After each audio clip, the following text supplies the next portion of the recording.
This is Sports 225 with Lee Feinswag. Sports 225 with Lee Feinswag is Baton Rouge's longest running and best television show. Who would have believed that? My best friend, Lee Feinswag, look at the Christmas. Sports 225 is brought to you by Breck. Remember, it all starts at Breck. Now, your host, Lee Feinswag. It's like old times.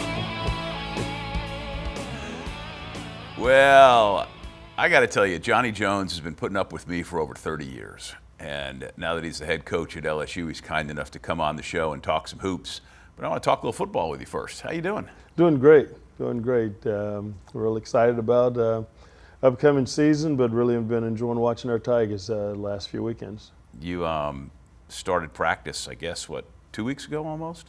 Yep, around November 5th. I'm sorry, October 5th. Yeah, right. Yep. So we've been going at it pretty well, and the exciting part is once we started school, we've been able to get a couple of hours in a week. So we've been able to do a lot of things with our kids and individual skill work, which has helped and progressed, and we've had hands-on, so we've kind of transitioned into practice, which has been pretty smooth. So let's talk football. And I want to ask you a different slant to it. A lot of times, basketball coaches will tell me that what the football team does and the attitude it creates and everything directly affects the basketball program. Do you buy that? Like as far as just maybe how your kids feel about feeling good, or the fans getting all into it, or trickle down, whatever, anything. Or am I going somewhere it doesn't exist? Well, I think each sport have its own identity at the end of the day, and I don't think what one does have any correlation in terms of what happens with the other. But great programs over the years have shown top teams that have been very competitive, schools of our magnitude, like in LSU. Those teams have really finished up there because of the recruiting, the caliber kids that you're able to bring in each year allow you to be very competitive at a certain level, and I don't think it's been any different. I know the last few years, and I've started my 5th year here, the football team has been very competitive each year, and it's given us something to point to along with the baseball team and other sports on campus, and we like to try to make sure that we hold up our end of the bargain as well. Well, the athletes all know each other too. Oh, absolutely. Winning breeds winning, I think. And, losing can breed losing. Well, I can tell you, I remember back when I was in school, though, we all lived in one dorm. You was eating at the same cafeteria, and things were a little bit different, so you're around each other every day, and you're at the same breakfast, lunch, dinner table, and you develop more of a cohesive unit and relationships. And that doesn't really exist to that point anymore. But at the same time, our kids are still close. They still have the relationships, and at the end of the day, you can see them at those games or all activities. I know at our games, I see the kids in the end zone there with the student section, and at our football games, I can see our kids sitting there in the student section along with other sports, and been very supportive, and the coaches as well. So we're one big family, and certainly always sitting there pulling for each other, and been fortunate they've always been able to win at a certain level. Athletic dorms, of course, are more or less a thing of the past, where they put all the athletes in one place, and at LSU, it was a special place. You got to have one good story that you can tell now that you couldn't tell then from the athletic dorm when you were a student.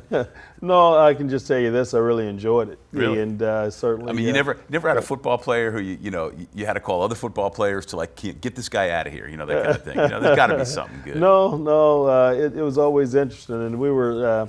My freshman year, all those guys were like big brothers to us, and they was always around. You talk about Lenny Marshall and in that group, and there are a lot of pros and phenomenal guys, and I know coming in from high school, seeing those guys in that cafeteria for the first time and the size of them, I just didn't know anything like that really existed, and it was just a bunch of them. What'd you weigh, like $160 coming out of high school? I was about 150, 155 coming out of high school. And then this would have been when you came 1980 from DeRidder, Louisiana. Yeah. So those guys were massive, and rightfully so. They went on to have some special careers, and a lot of those guys have Super Bowl rings as well. Well, so did your basketball teammates. Yep. Well, the biggest thing, I came in the cafeteria one day and saw this little guy in line, and I was trying to figure out what sport he was involved in, and one of the tracksters pointed and said he was a good running back, and not that little cat, really.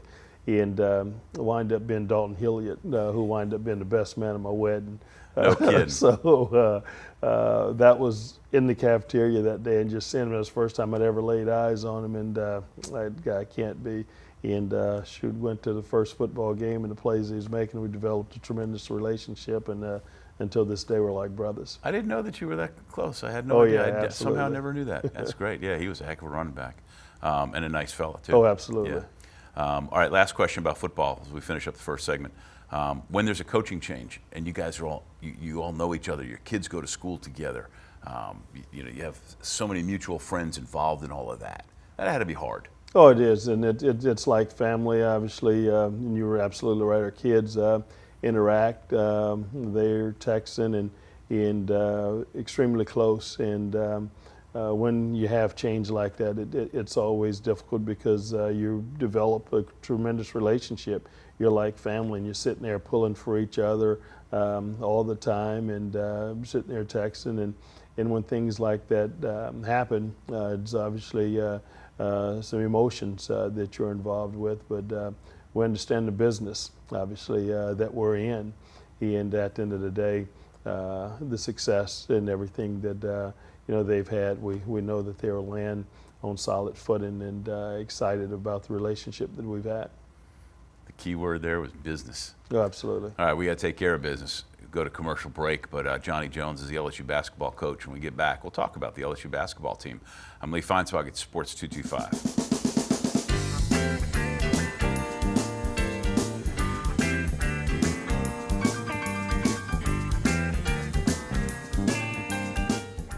Hi, I'm Joe Martin, president of ITI Technical College, and I really encourage you to come out to our 12-acre campus here on Airline Highway in Baton Rouge. Contact ITI to enroll in our Construction Management Associate and Occupational Studies degree program. Learn to plan, coordinate, budget, and supervise construction projects, and collaborate with engineers and architects in the residential, commercial, industrial, and heavy civil construction industry sectors. Call now about this new, exciting career degree. ITI Technical College. Begin your journey to a better life. All right, back on Sports 225. Yeah, it's football season, but it's also the start of basketball season. Johnny Jones is the basketball coach at LSU. He played at LSU, and then he coached at a bunch of places, including North Texas, before coming back here. And he goes into this season, and it's an important season in terms of where LSU is and in terms of you and yours. But I have in front of me this roster, and there's a lot of guys on here I never heard of before. Before you got them. You got Randy Livingston, the former great LSU basketball player. Right. He's been in Australia. You got him on as a coach, and coincidentally or not coincidentally, a couple more Australian guys. Yeah. And is it true? One of the guys is from Sudan. Yes. Yeah, tell me that story. Kieran Hayward, right? Kieran Hayward is actually from Australia. The young man from Sudan is Duop Reith. Duop Reith. Right. Got my Australians mixed up. Yeah. You ever been to Sudan? I have not. Yeah. But you've been to Australia. Of course, you guys played there. Right, we did. Year. It's been, but just tell me about these guys and what they might bring to the Well, table. I'll tell you, Duop Reith came from Sudan and went to Australia at a very young age because of the war and everything was going on, and he was able to get to Australia, and that's where he was raised, and have done a great job of transitioning here in the States. Played at Lee Junior College for 2 years. It's over in Houston area, right? Yes, it is, in Baytown, Texas. And he's one of those guys that I feel like we were missing last year. He's a rim protector, shot blocker, rebounder, can really run the floor, stretch of the defense as well because of his ability to shoot from outside. But he's a relentless worker, and I think his defensive ability on the perimeter and in the post area is something that's going to be good for us this year. So we're excited about that. And Kieran Hayward is a relentless shooter, about 6'5". Can really stretch the floor, shoot the basketball, put it on the deck. They're all relentless shooters, except for the one kid you had who we wish would shoot more. Who was that? That kid who played last year. Ben. Ben wasn't a shooter. He was never one of those guys, but he could create plays for shot makers. And yes, so you talk about Keith Hornsby. This guy is going to kind of put you into mind a little bit of Keith in terms of his ability to stretch the defense and make plays. Can also get to the basket as well. So he's a freshman. He's obviously going to have to go through a learning experience, but we're excited about him. There's two things I love about this roster, okay? most importantly, there's still only 2 seniors. And that's a nice thing. Yeah. Okay. Brian Bridgewater's got to fit in the mix in some form or fashion. And Brandon Edelstone, just he's your other senior. And all these freshmen, Wade Sims. Now, you and I can both, if you just close your eyes and you think back to Wayne Sims playing basketball at LSU, another DeRitter guy who was an extremely talented young man at the time. And now his son, Wade, has got some bunch of skills that he never had as well. I tell you, time flies. And I remember Wayne when he was so young, and watching Wade grow up, and just his abilities and the way that he's played and the impact that he made there at U High School. He's transitioned that to the college game. He played center in high school. He's really transitioned out to the wing now. He's actually playing the 3-4s. Well, the old man could shoot now. He could shoot those rainbow jumpers now. But I remember one time going to a U High game and seeing you and watching the kid throw down, and you were sitting by Wayne Sims' dad. And I remember looking and saying, John, you ever remember him doing that? No, our son's a much better athlete, really quick off the floor, quick jumper, can really run. His dad had a soft touch from outside. His son possesses that same type of ability from the outside, but he certainly can play inside as well. He's crafty. He's certainly going to make an impact for us, and he's a freshman. He's one of those guys that I think our fan base is going to really enjoy watching play. You got another kid from that team who was with him, then wasn't, and now is with you, Skylar Mays. And by the way, you're not allowed to comment on recruits, potential recruits, but can you talk about your son? Oh, absolutely. I think he's done a phenomenal job. Has he committed to LSU? No, I tell you, he's getting looks. And he's just one of those things I wouldn't put any pressure on him. I want him to enjoy the process and kind of go through he's still at U High, by the way. As well. And I enjoy watching him play. I enjoy watching him work out. And at the end of his season, we'll look and see what's the best decision for him. And his future as well as he continue to embark on his career as well. Yes. There's just something funny about asking you about your kid. For as long as I've known you, since long before you had kids. Tell me about Skylar Mays, because he was a really good prep player. He's been a phenomenal player and can he impact from day one? Certainly, he's going to have to. We've lost that starting point guard and Tim Quanterman, our backup, and as well, and Josh Gray. So there'll be a new face out there at the point fours. And right now, Jalen Patterson and Skylar Mays are those 2 guys that are out there. And Brandon Jenkins, who's a junior college kid who we think that'll have an opportunity to garnish some minutes at that position as well.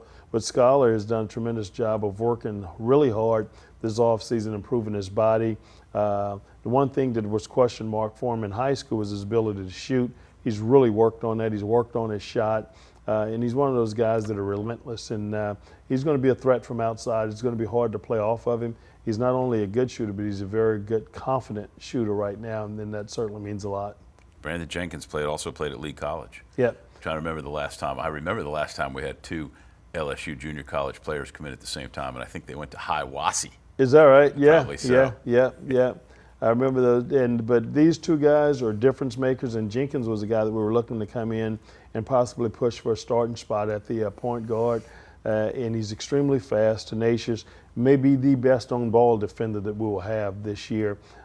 He's going through rehab right now because of surgery that he had after arriving on campus, and we're hopeful that we'll get him back prior to conference play. I think he's a guy that will really make an impact on our team.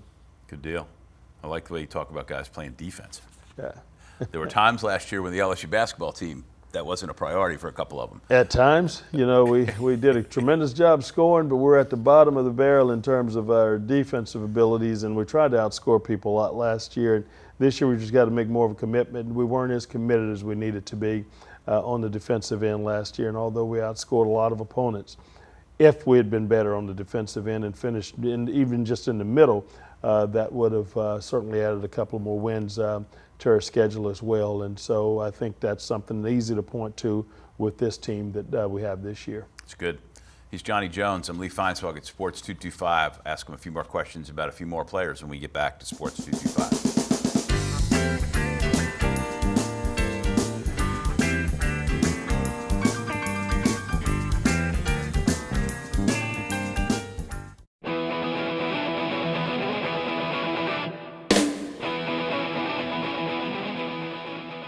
Oh, hi. I was checking out Yelphi. I do it all the time, all day, because it brings me all the news I need to know in sports. I mean, I've got a customized news feed, real-time scores. It's integrated with Facebook and Twitter. You download it on iTunes, Yelphi, Y-E-L-L-F-Y. It's a great app and a fantastic Twitter feed.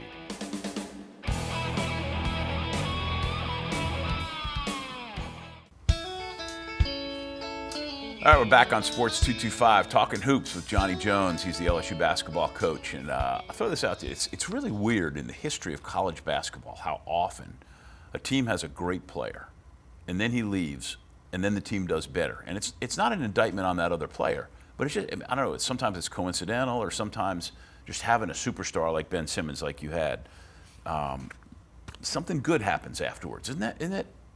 I know you can think of examples of it too, but well, why do you Dominique think Wilkins from the University of Georgia. Good one. He leaves. They wind up going to the Final Four a year after. But you can just look at our team in recent years. You talk about Johnny O'Brien, who was a phenomenal player. We get to the NIT. The next year, Jarrell Martin, Jordan Mickey. Those guys help us get to the NCAA tournament. This past year, those guys leave, and you maybe think we're going to be down because they were phenomenal players. Both are draft picks, and we have a guy like Ben Simmons come in, and with that core guys, and over the last 2 or 3 years, we've been one of the younger teams, top 2 or 3 younger teams in our league. This year, we're a little bit older, probably lost a certainly valuable player, number 1 player taken in the draft, but we probably have more experience on this team. We've got a collection of juniors who played and was on that NCAA tournament team as well. So we're hopeful that experience will help us this coming year, and we'll see. But those guys played in some very tough situations last year. Hopefully we'll be able to build on that. I mean, you got 3 core guys, I think, who you're talking about from the experience. So Brandon Sampson, Jalen Patterson, who you mentioned, and then of course I think that the key to your team, of course, especially offensively, Antonio Blakeney. Right. I mean, he's got to be big. Explosive player. He averaged about 18 points a game for his last 11 games of the season last year. Shot a high field goal percentage. He can be one of our best defenders. He, along with Sampson, we can certainly set the tone, hopefully, with those guys out front. We know we're capable of scoring, but we're looking for some big things from Antonio Blakeney this year and taking leadership and ownership of this team. Is there anybody, I mean, we've talked about most of the roster. Oh, well, we didn't talk about Craig Victor, who, when he first started, I think, in fairness to him as a transfer and then coming off an injury, Victor seemed like a nickname for foul. Yeah. But, the adjustment's always hard for guys who transfer. Well, I'll tell you, he's been really good for us. He had to sit out the first 8 games because of the transfer rule. Right. I thought he really impacted our team in a positive way. He found himself in foul trouble several times last year in the post area. We think that we have some help with Duop Breath in there as well, and Albert Robinson is a guy that's going to have to transition, and we're hopefully able to get some quality minutes from him as well this year. Aaron Epps is another guy who has continued to improve and have gotten better. Can serve as a shot blocker, post defender in there as well. He's bigger and stronger. So that's going to help us in the post area. And Craig Victor planned from day one. We'll get that rust off. He'll have the energy. He'll be in shape. And that's really going to help us as well. Yeah. Speaking of which, the Reinhardt game, does that count as is that an exhibition game, or is that Yes, count exhibition. Yeah, because they're still in November AIA, 7th, aren't they? Yes, Yeah. November 7th, and we open the season with Wofford on the 12th at 1 o'clock. Interesting schedule. I teased you when we saw you at Media Day last week or the week before, whenever it was, and I said, hey, how'd you swing a trip to the Bahamas for Thanksgiving week? You got the whole family coming on that one? I'm not sure. My son may be playing in games that time. My wife and daughter certainly will try to make that trip. We're hopeful that John can come over if they're playing Wichita State and then either Louisville or Old Dominion at Atlantis. Yeah, those are good games for us. Yeah. I think it's a good challenge. It's a good test for us at the early part of the season, and we're going to need it. And we're hopeful. We won 19 games last year. We're sitting there in the top 3 in our conference. We're hopeful that we can get some of those non-conference wins under our belt, which we felt that held us back from getting in the NCAA tournament last year, and that's when we were playing without Craig Victor and Keith Hornsby as well. This year, our team will have all of our pieces, and we're hopeful that we can do well in that tournament. Well, you got a couple of interesting return games. You got, Houston comes here, and that was a crippling loss last year in the grand scheme of things when you look back at it, and then but they come here, and then you go to Wake Forest, and then the weird thing, you open conference play December 29th with Vanderbilt at home. Isn't it strange starting before the first of the year? Yep, and it's moved up for us. Last year, I think we opened the season at Vanderbilt and then came back home against a very talented Kentucky team. got off to a great 2-0 start in the conference play, which I thought fared well. We've done really well in conference play. Only one team has finished consistently in front of us the last 2 years, and that's Kentucky. So in terms of our conference schedule, we finished well. The thing is, we've got to get off to a good start in our non-conference, and this year we're hopeful because we've got our pieces and everyone on board that we will fare well, and then going into conference play, we'll be a very confident basketball team. Could not agree with you more that you need to start out well. All right, we got to take a break, and then we'll be finishing this Sports 225. He's Johnny Jones, the LSU basketball coach. I'm Lee Feinswag, and we'll be right back.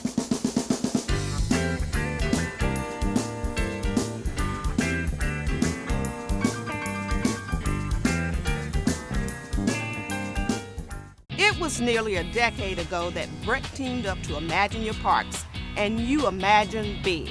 12 beautiful community parks from one end of the parish to the other, one family-sized water park, and 5 other parks just for your dogs. You have places to splash and places to explore. You have games to play and camps galore. No matter what you like to do or see, visit Breck.org and see how together we have made Breck better than imagined. All right, another Sports 225 coming down the home stretch. Thanks to John Williams from JCW Productions for directing today, and of course for Johnny Jones for being here. All right, I got to ask you a couple tough questions. The NIT last year, do you regret not going to the NIT, or do you think that was the right decision? Oh, it's certainly the right decision. I'm always going to do what's in the best interest of our players and our institution and the program. And last year, after returning, well, even playing in the semifinal game there in the conference tournament, Blakeney played in the first game. He was ill.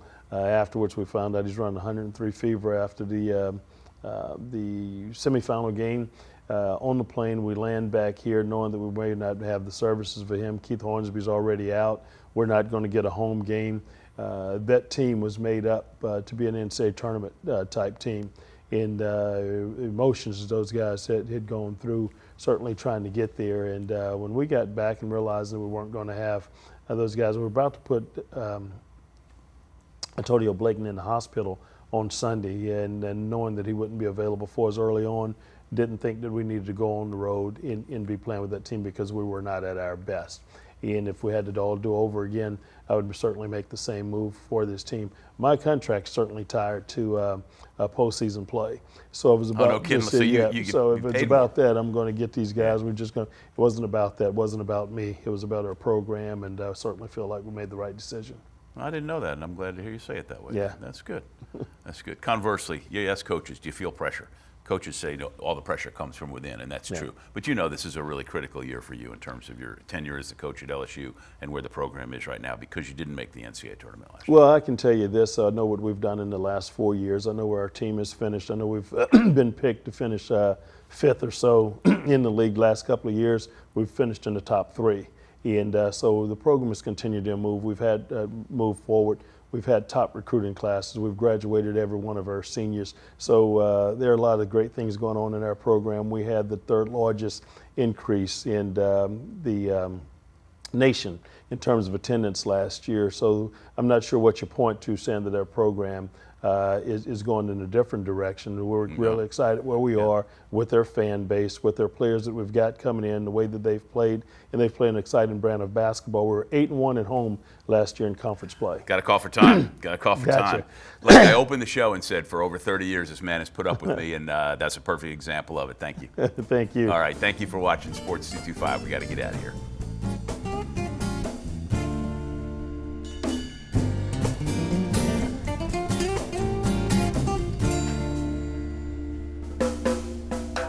At carnival time by Baton Rouge Bay, that's the site of my story.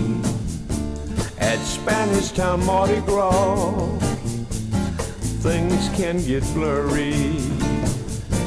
See the mowers marching, prizes fill the sky. This Spanish Town Mardi Gras, may it never die. Poetry was everywhere, sweet music filled the air, and just then she glanced.